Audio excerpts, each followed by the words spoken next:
শ্রমিকে বাদল জোট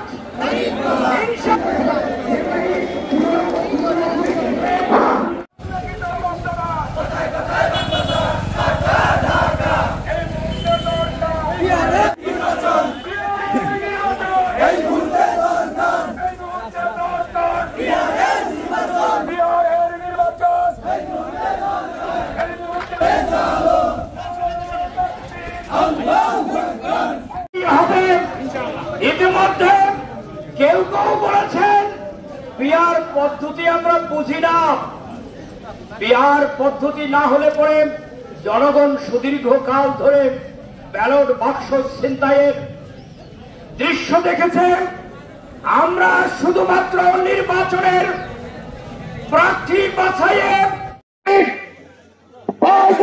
বাস্তবায়নের মধ্য দিয়ে পিআর পদ্ধতি জুলাইয়ের সনদ বাস্তবায়ন এবং সত্যতা নিষিদ্ধ করার মধ্য দিয়ে আমরা এদেশে